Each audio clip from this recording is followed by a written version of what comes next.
Don's topic is the 4 principles of interpersonal communication. And the description of that topic is evaluating and improving interpersonal communication through the use of communication theory. Please join me in welcoming Don Wilson.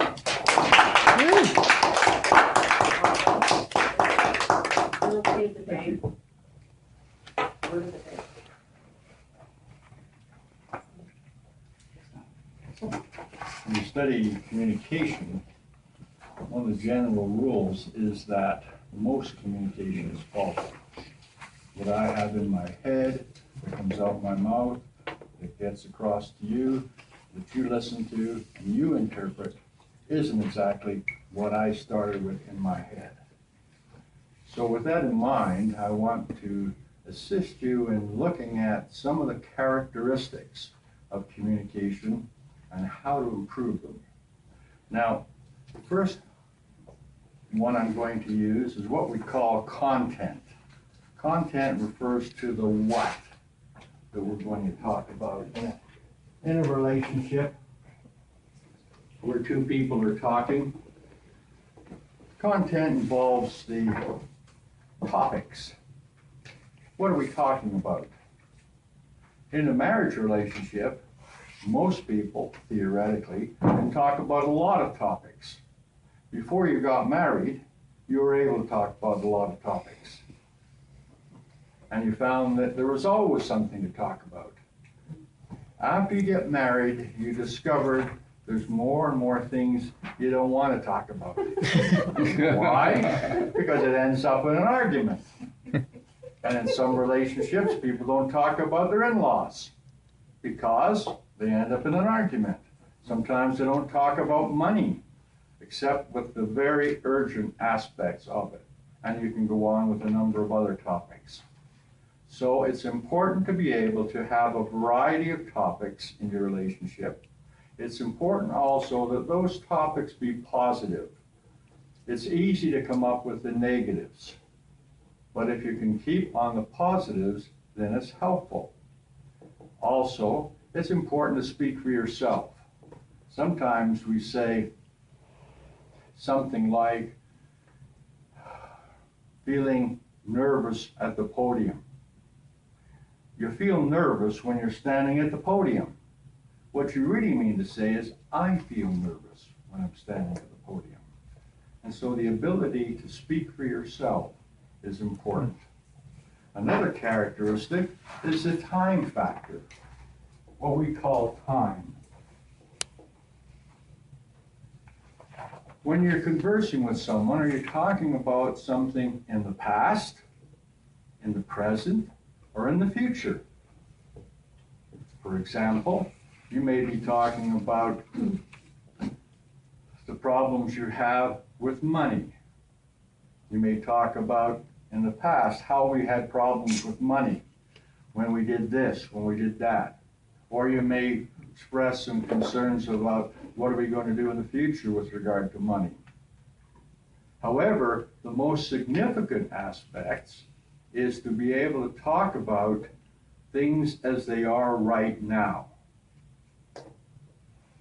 Otherwise, the conversation is not as strong.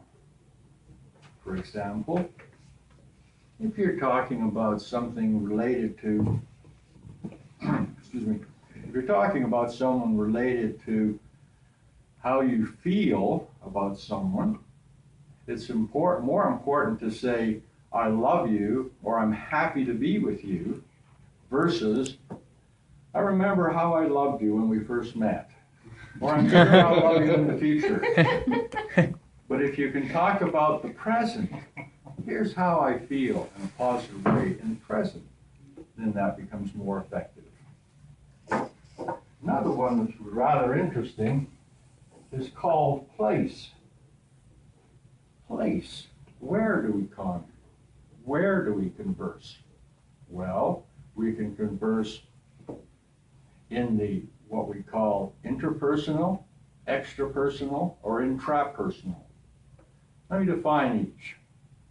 Extrapersonal is talking about things which are basically the business aspects of life. Did you pay the mortgage? Did you see the doctor? The business things of life.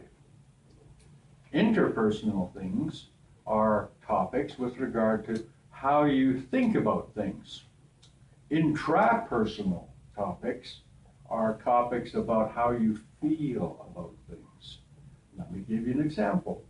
A person might say, it looks like there's going to be good skiing this weekend. Or there's good skiing up at Alta this weekend. That's an extrapersonal message. If you say, there's going to be good skiing at Alta this weekend, I think I would like to go. Would you like to go too? That's interpersonal. But if you were to say, I really like skiing, I enjoy it, let's go and do that this weekend. So now you're talking about a positive topic. You're now talking about the place and the time, how you're feeling right now, and where you want to go and when. The final topic, or the final characteristic, perhaps a better way to put it, is the how of communication.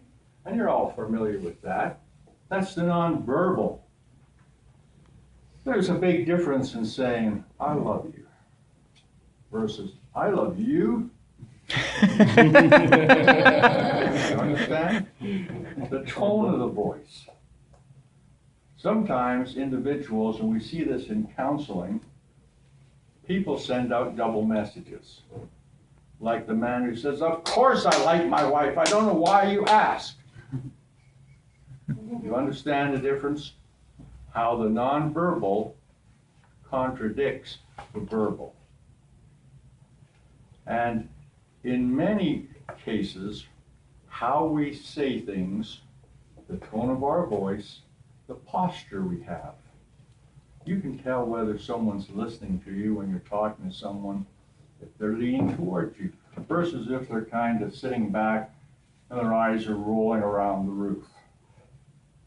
So to improve communication, you take the 4 items, you talk about something positive, and you cover the variety of things you want to talk about, and you stay on the topic as long as you need to.